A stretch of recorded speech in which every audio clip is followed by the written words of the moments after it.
If you're over 60 and waking up 2 or 3 times a night just to pee, you're not just losing sleep. You might be slowly losing more than you realize. This isn't just an inconvenience. Nighttime urination, what doctors call nocturia, is often tied to age-related changes in your kidneys, your sleep hormones, and even your brain's ability to stay in deep rest.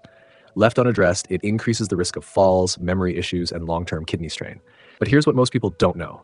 Something as simple as what you eat or drink at dinner time could be the quiet cause of all this. And changing just one evening habit has been shown to drastically reduce nighttime bathroom trips in older adults. So if you've ever woken up exhausted after what should have been a full night's sleep, stay with me, because the solution doesn't begin in the bedroom. It begins at the dinner table. Have you felt this? If so, leave a comment. You're not alone, and this might just be the missing piece you've been looking for. After 60, something starts to shift inside the body, quietly at first. The bladder becomes more sensitive, but not necessarily stronger.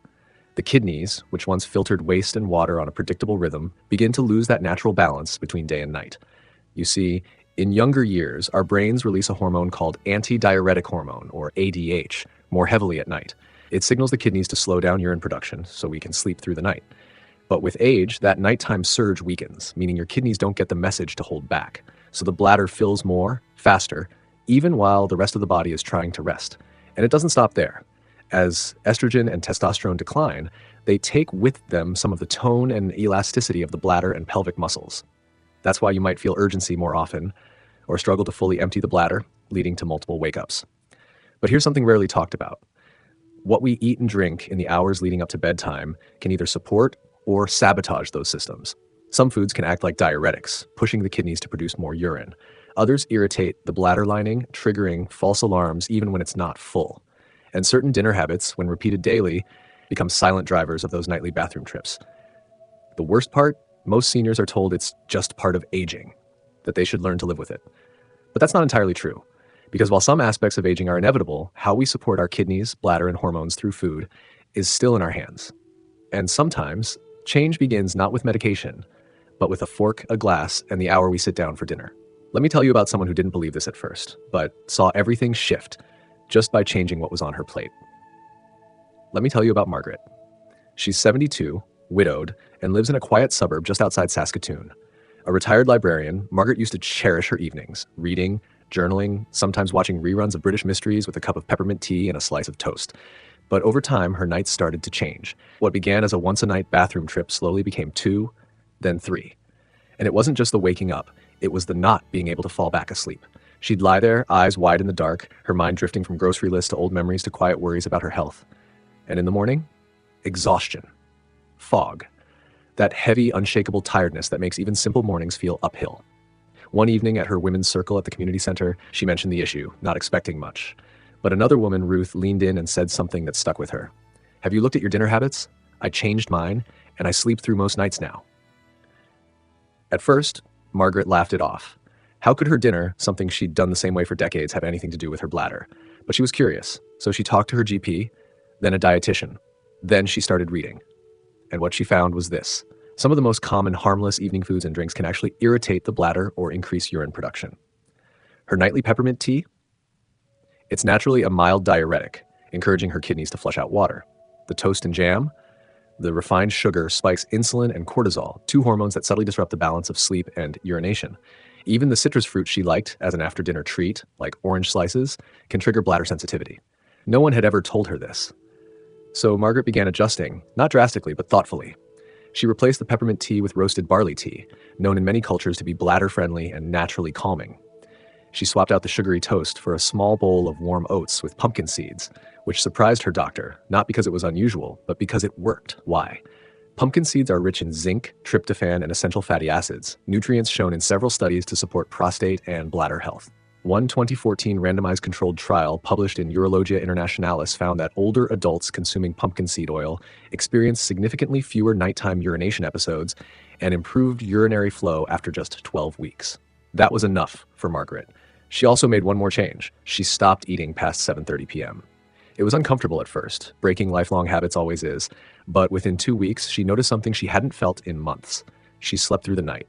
Not every night, not perfectly, but more often than not, she woke up naturally around 6 a.m. and realized it had been hours since she last saw the clock at 2 a.m. Margaret told me something I won't forget. She said, It wasn't just the sleep, it was the quiet confidence that came back, the feeling that my body could still cooperate with me, not just rebel against me. And it wasn't about perfection. She still had the occasional wake-up call, but they no longer ruled her nights. They no longer made her fear bedtime. And for a woman who had once believed that 3 a.m. wake-ups were just the new normal, that shift meant everything. You see, the body after 60 isn't broken, it's just more particular. It needs rhythm. It needs a bit more care, a bit more intention. And sometimes that care shows up in the smallest of ways, like which tea you brew, which seeds you sprinkle, or what time you set your fork down for the night.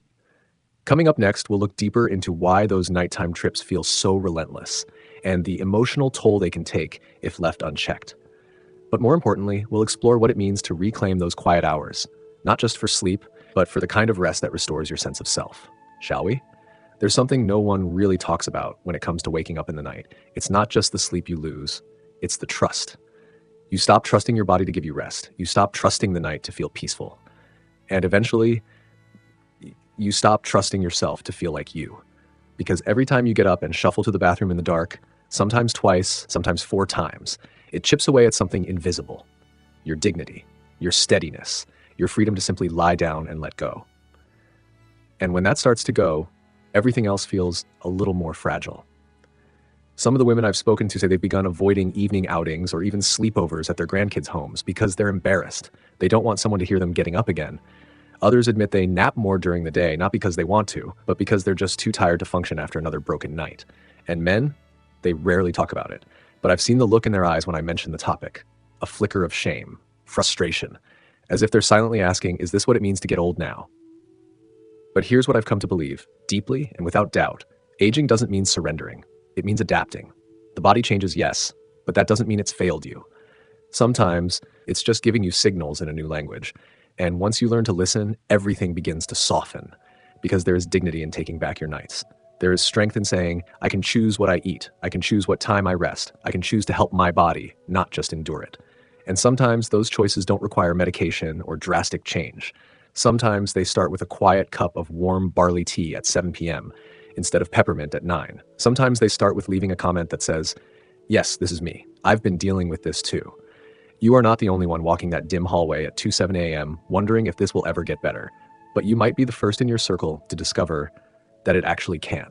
Not overnight, but gently, consistently, in ways that feel doable, not overwhelming. And once that shift begins, everything from your mood, your memory, even your heart health starts to feel different. Because uninterrupted sleep isn't just about feeling rested, it's about healing. And you still deserve that. Deeply. Fully. I think sometimes the hardest part of aging isn't the changes themselves. It's the silence around them. The way we carry small struggles like nighttime trips to the bathroom as if they're too minor to mention, yet too disruptive to ignore. And we begin to think it's selfish to want more comfort, or naive to believe that something as simple as adjusting dinner habits could help. But maybe it isn't about fixing everything. Maybe it's just about reclaiming a little more peace, one evening at a time. Maybe it's about saying, I still have the power to shape how I feel in my own body. Even now. Especially now. So tonight, when you sit down for dinner, pause for a moment. Ask yourself not just what you're eating, but what it's doing for you. Is it calming, nourishing? Will it support your sleep or send you back down that hallway at 2 a.m.? It's a small question, but sometimes change begins with the smallest things. And if any part of today's story made you feel seen, if Margaret's journey reminded you of your own or gave you hope for what's still possible, leave a comment. Tell me what evenings look like in your home. Tell me what's helped you or what hasn't.